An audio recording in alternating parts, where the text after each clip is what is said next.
Hey, Will. Hey, thanks for taking the time. I really appreciate it. Yeah, I'm glad that I was able to make it work. Well, let's just dive right into it. We got the Star Trek Next Generation Blu-ray coming out. It's all remastered. All looks beautiful. All sounds great. Was there like an episode in particular that you first thought of when you heard about the Blu-ray that you were like, oh man, I got to see this in Blu-ray? I think that Farpoint is the one I'm looking most forward to seeing, because that was the first episode of Next Generation that I saw when I was a kid, and that was sort of my first exposure to, what Next Generation was going to be on television. Yeah. And being able to see it again now in high definition is about as close as I think it's possible to get to sort of seeing it again for the first time. Yeah. In your opinion, like what did that first season do right, and what did it do wrong? We really struggled to figure out who we were and what we were about in the first year. I don't think anybody really knew, and the entire first two seasons have some incredible high points, like The Big Goodbye, and some really embarrassing low points like Code of Honor. And I'm really grateful that we were given the time to sort of find ourselves and figure out exactly what this show is about, because by the time Next Generation gets to seasons 3, 4, or 5, I think it's some of the best science fiction that's ever been on television. Now, I've been listening to your Memories of the Future podcast, and it really sounds like, kind of as a kid actor, you got a raw deal from most of the directors you worked with. Tell me a little bit about your experience as the youngest member of the Star Trek crew. Well, it was it was an emotional experience for me. I was working all day, 5 days a week, with people who I loved and admired, and I thought were so cool. And there were people that I wanted to be like. I wanted their approval. And at the same time, because I was a kid and they were adults, we couldn't hang out after work. And I always felt like a sense of loss because of that. I always felt like I was somehow getting ripped off, because everybody else got to hang out and they got to goof off and they got to go do things together. And, at the end of every workday, I went home to go to bed. I had homework to do, and, I was interested in Nintendo and Sega and listening to Depeche Mode, and, they were going out to do, cool grown-up things. They were going to concerts and going out to dinner and all that stuff.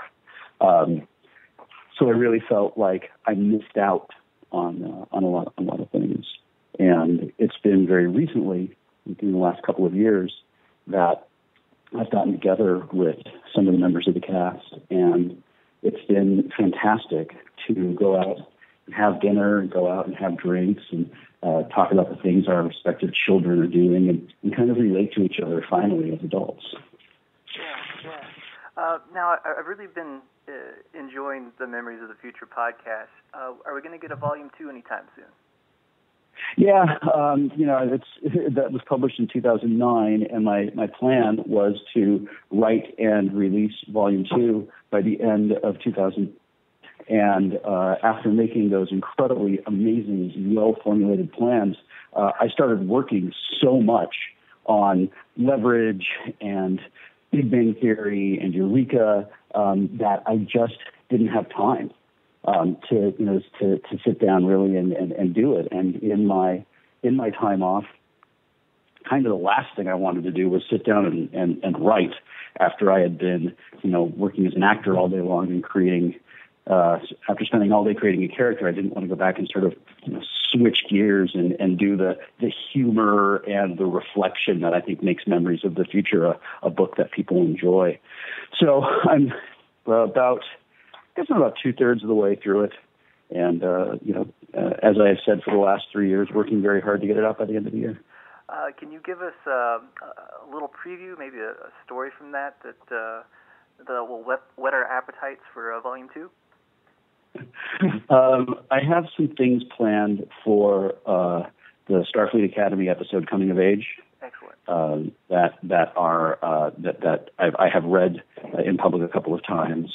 I am most looking forward to rewatching the episodes like Contagion, and just because I remember thinking it was really, really cool, and the Drugs Are Bad episode. I forget what that's called, because I remember thinking it was really, really bad.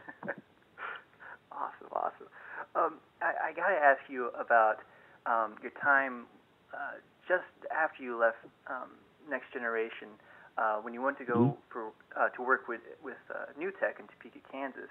I grew up in Topeka, and there'd be like these Wil Wheaton sightings at the Radio Shack at the mall.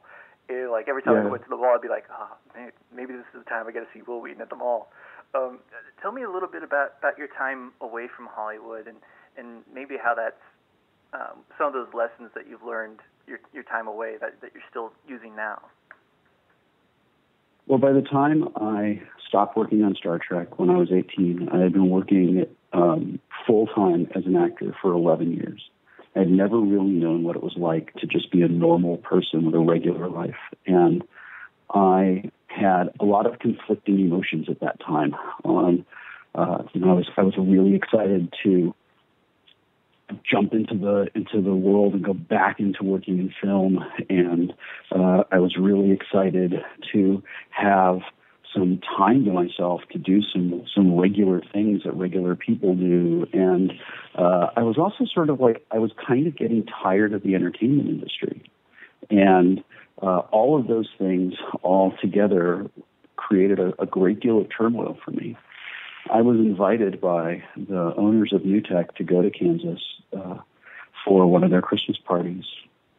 And while I was there, I got to see the Video Toaster and the Video Toaster 4000, well, a prototype of the Video Toaster 4000. I saw Lightwave 3D, and I met a bunch of people who were very committed to fundamentally disrupting the way that television was made and the way that television was released, and fundamentally disrupting the way that creative people approach being creative in a film and television medium. And that was really, really exciting to me, because I had spent, at that point, my entire life kind of doing what producers and directors told me to do. And, Rick Berman was not the greatest producer in the world to work for. And at that time, I was under the impression that, there was no such thing as a good, kind, nurturing producer. And I was thrilled at the opportunity to be involved in something that was going to make it possible for creative people to do creative things without ever having to interact with people that were just, that were not honest and honorable and weren't awesome. And at the same time, I was feeling like I needed to get out of the world that I knew, because it was time to experience like the sort of the real world, I guess. And I didn't want to be trapped in this insular Hollywood world where I would grow up to be sort of the, cliched Hollywood douchebag. And going to New Tech and spending that time in Topeka and with everybody from the company was some of the greatest years of my life. I mean, it was really, I grew so much. I learned a lot. I matured a lot. And I am incredibly proud to have been part of the Video Toaster's development. And, every time someone uses iMovie to make a video that they post to YouTube, they are in New Tech's legacy. And we often joke that we were so far ahead of our time that we were making hardware and software and tools that anybody could use. There was just no way for them to be distributed. If we had made the video toaster, we thought around the time that that YouTube existed, we would be having this conversation on a yacht in the Mediterranean somewhere. Yeah. Well, it really sounds like what those guys wanted to do with the video toaster. I mean, you're really doing now with a program like Tabletop, where you're pretty much making your own show, and you don't have to really rely on any outside producers or douchebag Hollywood types. Talk a little bit about. When I started when I did my first episode of Leverage, John Rogers is a good friend of mine, and when I did my first episode of Leverage a few years ago, John and I were out to dinner and we were talking about the show, and I said, I'm really surprised that you came back to do television because you were really happy, writing comic books and living up in Canada. And he said, yeah, but I got this offer, I had the opportunity to do a show that I'm proud of, that I love, and this is the thing that I zeroed in on. He said, I'm at a point in my life now where I only want to work with people I like. I don't want to work with people that are idiots. I don't want to waste time with people that are jerks. And that really resonated with me. And when Felicia asked me if I would be interested in developing a show together to put on Geek and Sundry, I was really excited because I saw an opportunity to continue working with people who I love. Every show that I'm on right now is an amazing cast with a great crew, and I'm only working with people I love. And I wanted to continue that and do it independently with Tabletop the way I had seen Felicia do it with the Guild. And I'm really proud of it, and I hope that we are sort of blazing a trail for other independent creators and producers to come along in the next few years and continue to disrupt the system, so that ultimately the goal is that everything gets better. When there's more, when there's more competition for people's time, and there's more bandwidth to distribute different types of programming, then there's going to be something awesome that everybody likes. And maybe that will be on broadcast television, maybe it'll be on the internet, maybe it'll be in some medium that we haven't really figured out yet. But it's fun to be part of something that feels like, I guess, like we're sort of playing Oregon Trail, but in real life. Oh, that's awesome, man. Do you foresee yourself making any other YouTube shows in the future? Yeah, I have a couple of ideas for short films, or for thing that would be sort of like a 5 to 10 episode web series. That's just sort of like, I love those BBC series that are sort of 5 episodes and they're out, and then they don't do that thing that happens to most American series in their 3rd season where they tread water and nothing really happens. That's when I can't think of a series it's got that I haven't stopped watching in its 3rd season recently. Really, really good shows that I loved in the first 2 years that just kind of fell apart in the 3rd season. I have a couple of ideas, and I'm working on them with a friend of mine who is a writer.